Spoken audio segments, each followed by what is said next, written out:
Olá, meus irmãos, bem-vindo ao canal Refletindo sobre a Palavra. E hoje nós vamos falar um pouco, refletir sobre os 10 mandamentos de Deus. Então a gente vai comparar os 10 mandamentos do Êxodo, capítulo 20 de Êxodo, e também depois nós vamos fazer uma análise sobre os 10 mandamentos que foram criados pela Igreja Católica Apostólica Romana. Então, vamos lá verificar aqui no livro de Daniel, capítulo 7, versículo 25, onde nós vamos ter uma profecia que se trata justamente sobre essa situação da lei de Deus, certo? E de outras coisas mais que está dentro dessa profecia, dentro desse versículo. E diz assim: e ele falará grandes palavras contra o Altíssimo, e irá consumir os santos do Altíssimo, e intentará mudar tempos e leis, e eles serão dados em sua mão até um tempo e a divisão de tempo. Então, nós vamos frisar aqui nessa parte que fala assim, e intentará mudar tempos e leis. Então, a gente sabe que o homem, durante a história da humanidade, ele tentou modificar, sim, os tempos, e também ele tentou modificar a lei, as leis de Deus. E aí, pessoal, o que é interessante é que essa palavra intentar, que em algumas versões diz assim, e cuidará em mudar os tempos e as leis, isso não quer dizer que ele mudou.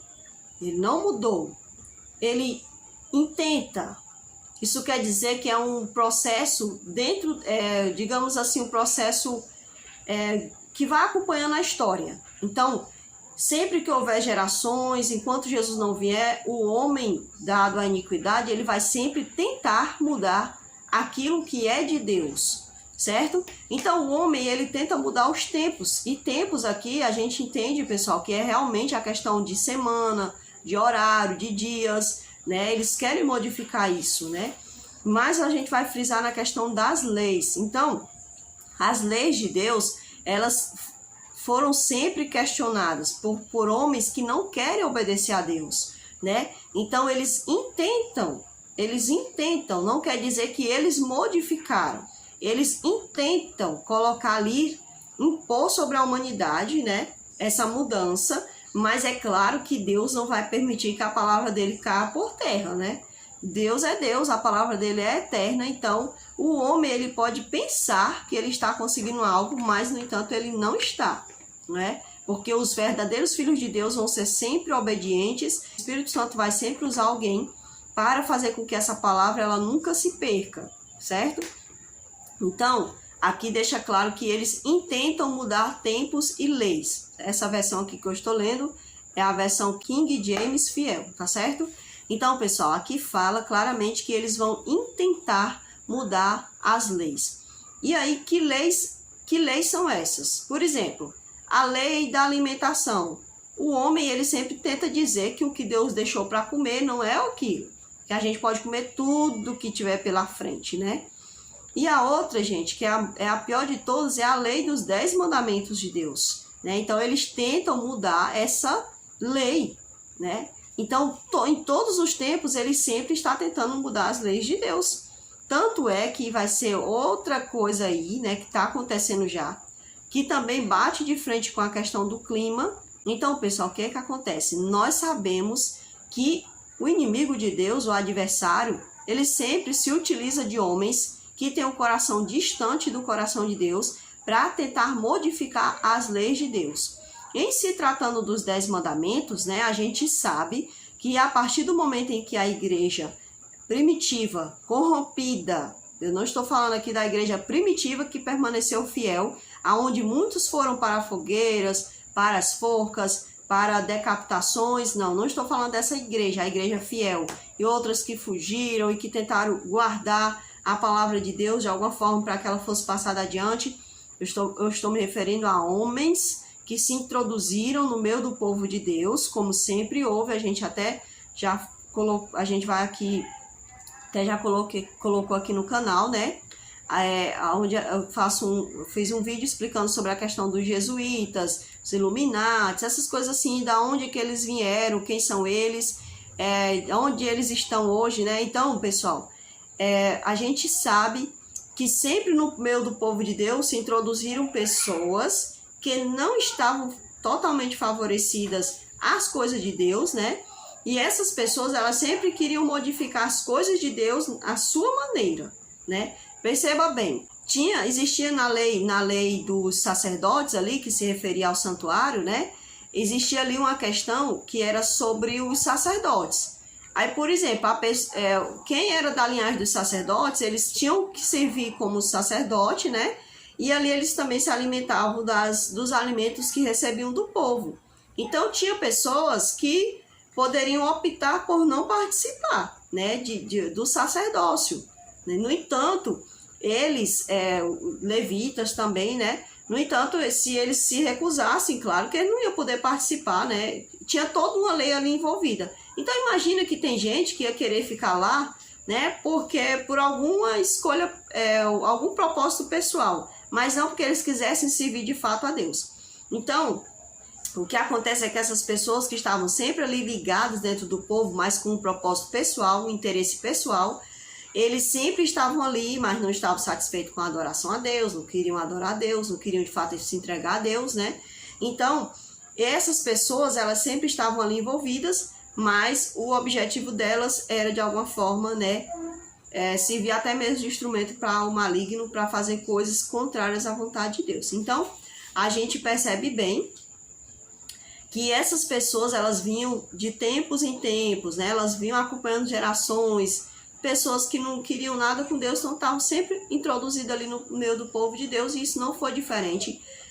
Quando o cristianismo ali ressurge, né? Surge ali a partir da pessoa de Cristo, e se expande, e ali aumenta o número de pessoas. Então, no meio deles, claro, iria haver judeus, né, pessoas, judeus, gentios, que realmente não tinham o coração totalmente dado a Cristo, ou se entregou, mas depois voltou atrás, né, com a sua palavra, retrocedendo aos seus maus caminhos, mas permanecendo ali no meio do povo de Deus. E foi justamente essa classe de pessoas que se une, né, eles estavam ali no meio da igreja primitiva, mas se uniram ao poder romano, né? Ou seja, ao poder paganizado, né? Aquelas pessoas pagãs, para que unindo a igreja de Cristo com o poder romano, o poder paganizado, eles fossem favorecidos de alguma forma. Então, para que eles fossem favorecidos, eles tinham que abrir mão de algumas coisas. E algumas coisas que eles abriram mão foi justamente a questão da lei de Deus, né? Que primeiro ponto, creio eu, que se quebrou-se primeiramente no 4º mandamento. Eu acredito que o primeiro mandamento que foi quebrado após o ligamento da igreja primitiva corrompida com o romanismo foi justamente o 4º mandamento. Por quê? Porque batia de frente com a adoração dos romanos. Porque o 4º mandamento, ele apontava a Deus como o Criador e único digno de adoração. E aí a igreja romana vem com o seu ensinamento aonde a nação romana vem com o seu ensinamento aonde o sol era que era adorado. Então a ele que deveria ser dada a glória. Então esse foi o primeiro mandamento que houve ali de cara a quebra, porque o 4º mandamento, embora seja o 4º, ele está apontando ali para do começo ao final dos 10 mandamentos, né? Ele faz uma liga, né, nos 10 mandamentos. Então, o que é que acontece?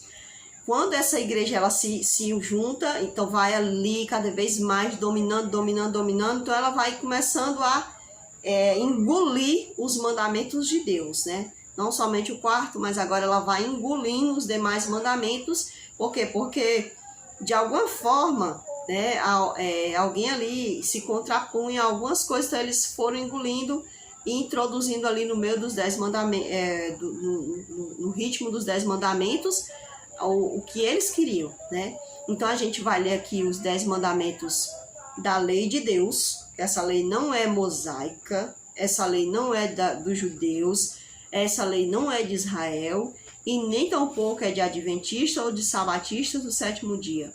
Essa lei é uma lei de Deus, é a lei do Senhor, a lei do Criador. Então vamos ler aqui os 10 mandamentos da lei de Deus. Vamos ver aqui, capítulo 20 de Êxodo, Vou começar aqui do versículo 1, certo? Que eu sempre gosto de ler o versículo 1.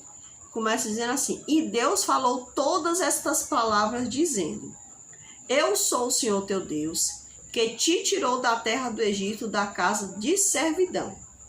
Então o Senhor já de cara ali mostra quem ele é, qual o propósito dele na vida dos filhos dele que ele tirou do Egito.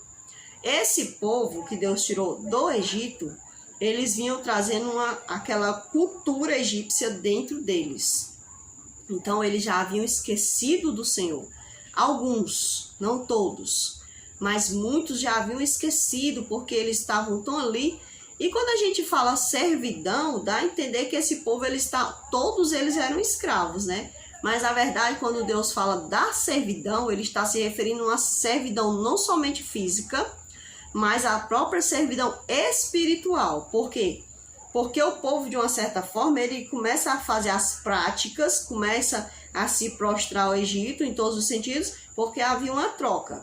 Eu te dou adoração, eu te dou dedicação e tu me dá o pão. Então havia uma servidão. Servidão mental, servidão espiritual, servidão física. Então o Senhor disse que veio para tirar o seu povo. E esse povo, antes de entrar lá no Egito, ele já conhecia os mandamentos de Deus, certo? Porque esses mandamentos não nascem no deserto, eles não nascem no deserto. Isso é uma idiotice de seres humanos que não querem obedecer a Deus, que ficam dizendo por aí que esses 10 mandamentos é de Moisés, nasceu no Monte Sinai. Os mandamentos não nascem no Monte Sinai, certo? Eles já existiam. Não terás outros deuses diante de mim. Então o Senhor deixa claro novamente aqui que Israel não pode fazer com que aqueles deuses que ele conheceu, que ele se apaixonou-se lá no Egito, fiquem entre ele e o verdadeiro Deus. Não, não pode. Vocês têm que entender, pessoal, que aqueles deuses lá, esses aí não são nada. E nem o próprio faraó que quer ser Deus, porque o faraó, ele se colocava como um Deus. Então, quando eles morriam, eles ainda eram endeusados, mas em vida eles também eram endeusados, entende? Então o Senhor já coloca ali que não pode haver outros deuses. Então a gente entende aqui que deuses não é somente aquela imagenzinha de pau, de pedra ou de gesso, não. Os deuses também podem ser pessoas em vida, como era o caso do faraó. Ele era um deus em vida para o Egito, certo? Então, hoje em dia não é diferente. Existem muitos deuses que as pessoas fazem em vida. Cantores, né? Governantes do mundo. Então, são pessoas que eles em vida, eles fazem ali, né? Os seus deuses. Então, o Senhor deixa bem claro, não terás outros deuses diante de mim. O segundo mandamento, Deus fala assim: não farás para ti nenhuma imagem esculpida, ou qualquer semelhança de alguma coisa que está em cima no céu, ou que está embaixo na terra, ou que está na água abaixo da terra. Então o Senhor já de cara, já fala ali para eles que também não pode fazer com que eles acreditem, né? Eles não podem deixar a mente deles acreditar que essas coisas que o homem inventa, que os homens paganizados inventam, pessoas que foram seduzidas por Satanás, eles não podem deixar que isso aconteça entre eles, fazer de imagem esculpida, né, dos seus deuses, né, para eles, né, não pode fazer imagem, ele fala, não pode esculpir imagem de nada que está no céu, ou seja, os anjos, ou, né, referência às coisas que havia no céu, não pode adorar, não pode fazer imagem para você, tá certo? Fica bem claro isso aqui para você, meu filho. Então o Senhor estava falando isso para eles. E ele continua dizendo: não te curvarás diante delas, ou seja, não pode fazer imagem, nem pode se curvar diante delas. E se você encontrar qualquer imagem que alguém tenha feito, não se curve diante delas. Porque Deus queria deixar bem claro para eles que aquilo não era real. Aquilo era apenas uma manipulação do inimigo para que eles deixassem as suas mentes escravizadas, certo? Então, não podia fazer a imagem e nem tampouco poderia se curvar diante delas. Nem as serviria. Por quê? Porque tem pessoas que vivem ali, fazem adoração àquelas imagens, né? Faz petições, coloca oferendas, né? Então não pode. Ele explicou bem, não pode servir esse tipo de coisa. E ele diz: porque eu, Senhor teu Deus, Sou um Deus ciumento, que visita a iniquidade dos pais sobre os filhos até a terceira e quarta geração daqueles que me aborrecem. Então, ele deixa bem claro como é que ele é. Ele já diz logo de cara, eu sou ciumento. Né? Se eu ver, eu vou ficar com ciúme. Eu não consigo entender porque vocês adoram essas outras coisas, sendo que eu sou Deus de vocês, sendo que eu criei vocês, sendo que eu dou fôlego de vida. Por que vocês buscam essas outras coisas? Eu não entendo. Então isso já descontrola, né? Eu fico ciumento, ele fala que ele é um Deus ciumento, né? Então, ele deixa aqui de cara isso bem explicado. Ele não esconde isso de nós, certo? Porque a gente tem que entender que Deus é como um pai. Se você cria o seu filho, você dá todo o amor, você ensina as coisas do seu filho, aí você vê o seu filho indo atrás de outra pessoa, chamando a outra pessoa de pai, valorizando aquela pessoa que nunca fez nada por ele. E às vezes até mesmo vendo aquela pessoa botar o seu filho em mau caminho, para a destruição, nenhum pai vai gostar disso. Então, Deus não é diferente, ele não gosta disso. Porque ele sabe que o fim é a morte, certo? Então, ele não gosta dessas coisas. Às vezes a gente pensa que é porque Deus é egoísta, né? Ele quer que a gente fique bajulando ele. Não é isso, é porque ele não entende porque que a fonte de vida nossa é ele, e ele, no entanto, vai buscar em outro lugar. É isso que ele não entende, né? E ele fala que visita a iniquidade dos pais sobre os filhos. Isso aqui a gente entende bem, pessoal, na questão de Salomão, quando Salomão ele pratica esse tipo de iniquidade, que ele está se referindo a essa iniquidade, essa quebra do mandamento. Ele fala que quando uma pessoa ela pratica a idolatria, ele visita a geração dessa pessoa para verificar se alguém está seguindo o caminho daquele pai. Entende? Aqui é deixado bem claro. Ele diz que visita, faz a visitação, né, daqueles que um dia aborreceram a ele, entende? Então é bom que a gente entenda que muitas pessoas, elas parece que é como se fosse um vício, né? Passa de pai para filho a prática da idolatria. Tanto é que você vê aí pais que se rendem a adorar imagens, os filhos estão lá adorando imagens, né? Por exemplo, eu cresci numa casa aonde minha mãe, ela tinha uns budinhas, né? Uns budinhas assim, um Buda grande assim, né? Eu digo grande, mas tem uns bem maior, né? E tinha uns budinhas bem pequenininhos. Aí às vezes eu gostava de ficar batendo um budinho rei no outro, como se fosse uma bila, né? Mas ela não gostava, né? Que a gente mexesse nos budinhos rei dela, né? Então, o que que acontece? Mas assim, eu ia para a igreja católica apostólica romana, mas eu não gostava daquelas imagens.